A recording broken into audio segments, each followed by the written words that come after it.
without Forge first, so you have like a really early warp gate timing. Like imagine 6 gateways like starting to warp in 10 seconds. Like Zergs are just not gonna be prepared for that. So I love the opener, but the transition here, I don't know. It feels like Grubby not gonna be able to actually like utilize that earlier warp gate timing. But you know he's been able to use these stalkers to take a lot of map control. Demaga hasn't had map control. He hasn't had the Zalaga towers held. He doesn't know exactly what he's up against. Oh, he's got to be careful though, because this stalker. Oh my God, nice juke by Grubby. Demaga even ignoring it. He's like, oh, he's just gonna juke me over and over again. I'm just gonna leave. Maybe he's going for this stalker instead. He wants to make sure he can trap both, but he's not gonna get it. Great save there by Grubby, and in fact, he hides this other stalker. Can you believe it? Can you freaking believe it right now? 9 speedlings chasing 2 stalkers, and they both escape. That is so unbelievable from Grubby. Like, normally you just can't do that. The stalkers are just, they're lost. It's over. You left your stalkers out in the map too long, and your opponent got speed earlier than you were expecting, and you lose your stalkers. That's it. No. Grubby splits up his stalkers with the most amazing juke and keeps them alive. I can't believe that's such a big deal. He's adding on a robot so he can get observers, maybe rush up Colossi again. Third base is on the way from Demaga now. So not just going for some weird 2-base all-in. He did go double Evo chamber, so it does like his 1-1 and Banes. He really loves this style, man. Demaga never doing that standard style, just really loves this this Baneling play. And his lair is on the way. Get some Bane speed, get some additional upgrades to 2-2, get some Burrow maybe. Oh, double Robo Colossus from Grubby. Cool play, and he's using stalkers to prevent overlords from getting in. This play, you can certainly get away with this on 2 bases when you have 4 gas. It just makes an insane amount of Colossi, and you can hit an awesome timing. And someone that's going Ling Bane, obviously those units are pretty well countered by Colossi. So if you get enough of them off 2 Robos, you can shut this down. Just really nice meta play here by Grubby, based on what Demaga's been doing each game. Now, if Demaga can somehow feel this out, and figure out what's going on, whether by an Overlord Scout or who knows what, he could just like go Spire and just go Muta and or Corruptor and win the game. Oh my God, Lane's just trying to go for these Zealots. That's not going to be effective. You might be able to pick off a couple Zealots, but then the Sentries can of course Force Shield. But a good move by Demaga nonetheless. Oh my God, Sentries. Okay, they do Force Shield the ramp. Clutch Force Shield there by Demaga. That could have been ugly. But overall, it was a good move by Demaga. You might be thinking, you're like, why even try to attack? There's Sentries there. Well, he couldn't see the Sentries, and if you get there and there's no Sentries, you might be thinking that the Protoss is like being extra greedy, and they might just not have Sentries there. So try to pressure them. Try to punish them for being extra greedy. I'm really curious as to why Grubby really wanted to hide the Sentries back here, but either way, they've been scouted now. Unfortunately, Lynx couldn't get in the main, so he really doesn't know about the double robo play. Colossus range on the way, 2 Colossi on the way. Overseer going to try to get inside. We'll see if it's actually successful or not. Third base has no drones at it just yet. 2-2's on the way from Demaga, so he really likes to get those Ling upgrades as he goes up to Banelings. Eventual stacks immediately on the way to be able to get himself some drop play, but no Baneling speed. So just really relying on Baneling drops this game. Changeling in the main base, just kind of chilling, I don't know. Overseer now going to move in. This is the critical moment. If the Overseer sees the double robo, it's a huge deal.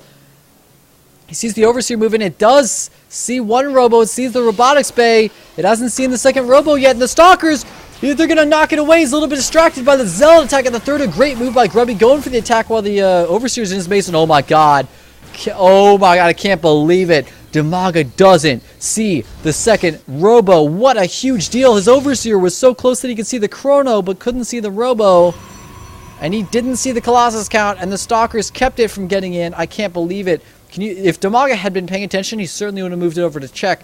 But he was so distracted by the Zealot attack. An amazing move by Grubby. I can't stress that enough, how insanely good of a move that was to go for the attack right there with the Zealots. Denying the scouting from Demaga.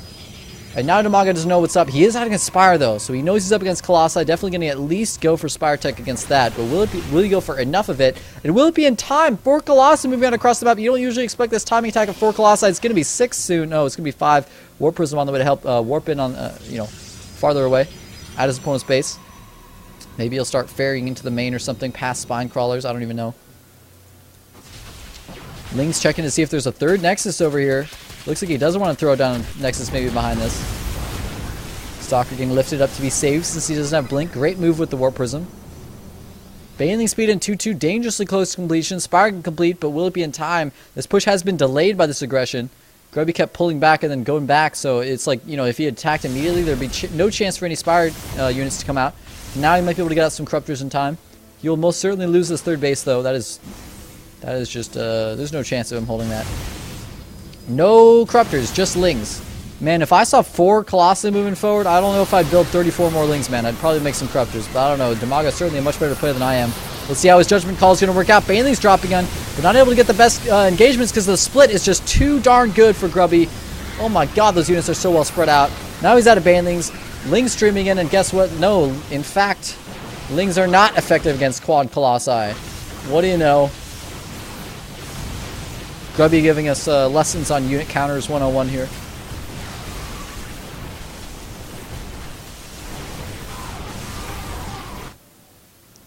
I believe there was like a unfortunate counterattack. That I missed there. I'm sorry, guys. I'm red-green colorblind. It's basically impossible for me to see anything on the minimap. Oh, some Banelings, though, moving in to the mineral line. Great reaction times by Grubby, pulling back. Doesn't lose a large amount of probes at all. 12 workers were killed total by DIMAGA in this game. 61 drones to 43 probes.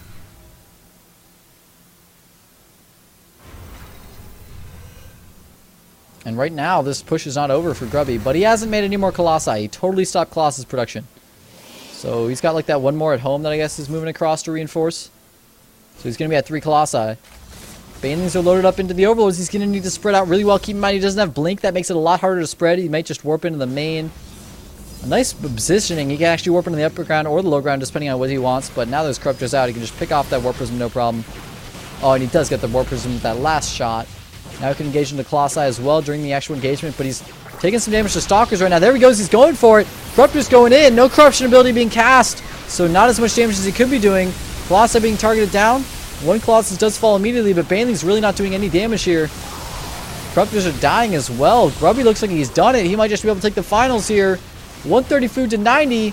He's got units in the main warping in that lings are taken out, but not cost sufficiently. 22 lings on the way. Man, I don't think 22 lings are going to do anything against 27 Stalkers and 2 Colossi. I could be wrong. I could be wrong, guys. I could be wrong. Look at all these zealots he left at home just to deal with any counterattack pressure. Now it's 2 base Protoss against 1 base Zerg. That is game, ladies and gentlemen. Grubby has done it. Taking out DIMAGA. I can't believe it. Great plays all around. DIMAGA just kind of... Really, I think this series is an illustration of why you can't get too predictable. Colossus does get surrounded and picked off, so that's a nice little bonus, but it's still going to be game. Grubby can do whatever he wanted right now and win. There's the GG getting called out, and Grubby takes it 3-2. A hard-earned but a well-earned win there. And I think it was an illustration of why you can't be too predictable and you can't just kind of do the same builds. DIMAGA, for the most part, was doing the same style, the same builds every game. And it's a build that, unlike the Roach kind of standard build we see right now, which doesn't seem to have many holes in it, like if you do it right, there's not really any all-in that can touch you.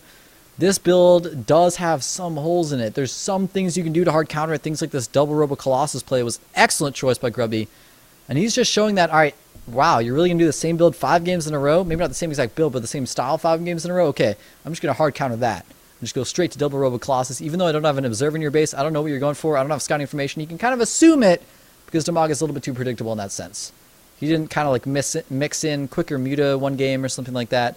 So even though DIMAGA played really well and had just like good ling surrounds, good engagements, good Banelings drops, he just couldn't pull it off against Grubby's mind games there. So really well played by Grubby. He takes it. He's moving on.